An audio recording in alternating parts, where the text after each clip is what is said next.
रामगढ़ थाना के चर्चित आफ्ताब अंसारी मामले में भारतीय जनता पार्टी ने कांग्रेस पर मुस्लिम तुष्टीकरण का आरोप लगाते हुए पूरे मामले को प्रशासन की लापरवाही का नतीजा बताया है। प्रेस कॉन्फ्रेंस में भाजपा नेताओं ने कहा कि इरफान अंसारी ने झूठे तथ्य पेश किया। कांग्रेस के नेताओं ने रामगढ़ में इस मामले को सांप्रदायिक रंग देने और माहौल खराब करने का काम किया है। इस मामले में पीड़ित आदिवासी महिला के पक्ष में कांग्रेस का कोई भी बड़ा नेता खड़ा नहीं हुआ।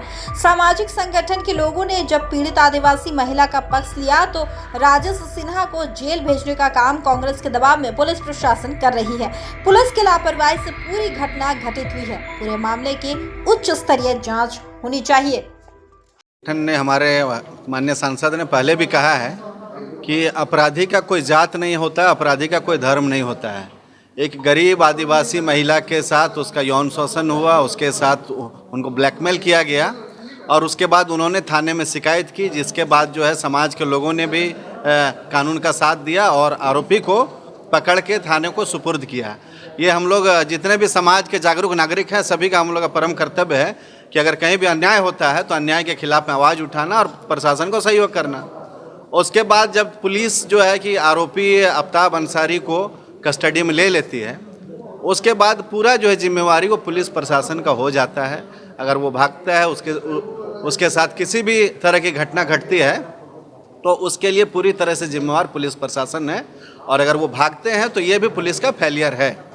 लेकिन उसके बाद की घटना पर आप लोग भी परिचित हैं कि किस प्रकार से सरकार ने, प्रशासन ने अपनी नाकामी को छिपाने के लिए किस प्रकार से जो निर्दोष व्यक्ति हैं, जो कानून को अपना साथ देते हैं, जो समाज को साथ देते हैं, उनको वो लगातार जेल में भेजने का काम कर रहा है। राजेश सिन्हा जी को पकड़ा गया, निर्दोष होते हुए भी उनको पकड़ा गया। इस विषय पर हमारा कहना है, इतना ही कहना है कि आदिवासी राज्य में, आदिवासियों की सरकार में अगर आदिवासी बेटी के साथ इस तरह का कुकृत्य होता है, इस तरह का उनके साथ दुराचार होता है, उसकी आवाज़ कौन उठाएंगे? क्या इरफान अंसारी जी का यह नैतिक कर्तव्य नहीं बनता है? क्या सरकार में जो शामिल जो दलों का यह नैतिक कर्तव्य नहीं बनता है कि वो आदिवासी बेटी की आवाज़ उठाएं? लेकिन उनको तुष्टीकरण की राजनीति करना है, उनको वोट बैंक की राजनीति करना है। इसलिए सिर्फ और सिर्फ वो एक व्यक्ति, एक समाज, एक धर्म के लिए वो आवाज़ उठा रहे हैं। ये काफ़ी दुर्भाग्यपूर्ण है। जो इरफान अंसारी जी संविधान का शपथ लेके मंत्री का पद उन्होंने ग्रहण किया है, उसमें शपथ में लेते हैं कि हम जात पात धर्म से ऊपर उठ के हम काम करेंगे, लेकिन वो स्पष्ट है कि वो सिर्फ एक धर्म के लिए काम कर रहे हैं। ऐसा अगर है तो हम जो है हम सभी भारतीय जनता पार्टी के कार्यकर्ता जो है इरफान अंसारी जी का विरोध करते हैं और उस आदिवासी जो बेटी के साथ हमारा पूरा संगठन, हमारे सभी जो है कि कार्यकर्ता हैं, उनकी आवाज़ हम लोग उठाएंगे। आप जो है कि देख रहे हैं कि किस प्रकार से यहाँ के जो स्थानीय नेता शहजादा अनवर, उन्होंने भी जो है कि किस तरह का बयान हमारे माननीय सांसद के ऊपर दिया। हम उनके बयान की निंदा करते हैं और उनसे कहना चाहते हैं कि वो अगर नेता हैं, वो अगर राजनीति में आए तो किसी धर्म, किसी जात के लिए नहीं है। उनको सभी समाज का बात करना चाहिए। अगर किसी एक धर्म, एक जाति का बात करेंगे तो समाज को ये तोड़ने वाला काम है। समाज को जो है जात पात में जो है और धर्म के आधार पर तोड़ने वाला बात है। उनके बयान की हम निंदा करते हैं। हमारे माननीय सांसद ने कहा कि अगर किसी की भी मृत्यु हुई है, किन परिस्थितियों में हुई है, वो जो दुखद है और उसमें हम जो है कि हमारा जो है कि उनके प्रति ये है कि भारत जो देश में संविधान है, यहाँ पे कानून का राज है। अगर किसी भी आरोपी को कोई सज़ा मिलना है तो कानून उसके लिए बना हुआ है। रामगढ़ जिला में एक आदिवासी महिला के साथ जो यौन शोषण हुआ है, जो सबसे घिनौना हरकत, एक आरोपी जो आफ्ताब अंसारी का नाम आया था इसमें, उसको एक एमएमएस बना करके जो काफ़ी घिनौना हरकत है और उसको ब्लैकमेलिंग किया जा रहा था। और साथ ही यह भी तथ्य सामने आया है कि उस वीडियो को डिलीट करने के लिए आफ्ताब अंसारी ने आदिवासी लड़की के परिजनों से 10,000 रुपये भी लिए, लेकिन फिर भी उन्होंने वो वीडियो को डिलीट नहीं किया। इस तरह का तथ्य आया।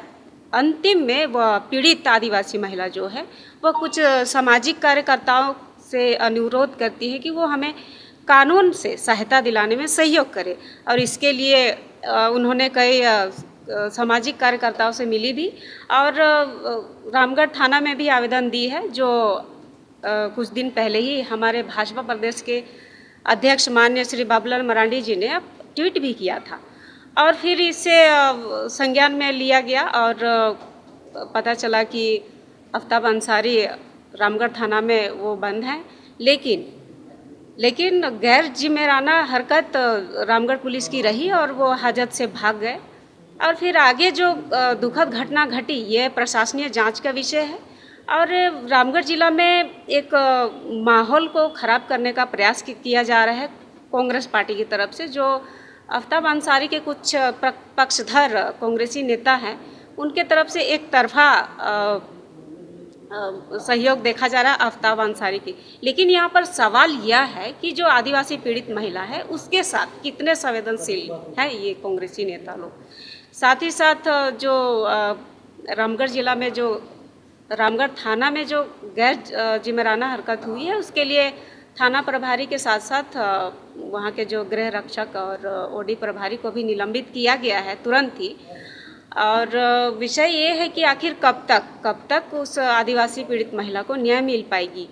और जैसा कि एक सामाजिक कार्यकर्ता राजेश सिन्हा जी को एक विशेष समुदाय की तरफ से विशेष समुदाय का दबाव को कम करने के लिए उन्हें जो निर्दोष होते हुए भी उन्हें अरेस्ट किया गया और उनको अभी कोर्ट में पेशी भी की गई है। लेकिन हमारी मांग यही है कि इसे निष्पक्ष जांच करके और जो सही दोषी हैं उन्हें अरेस्ट करें और राजेश सिन्हा जी को तुरंत रिहा करें।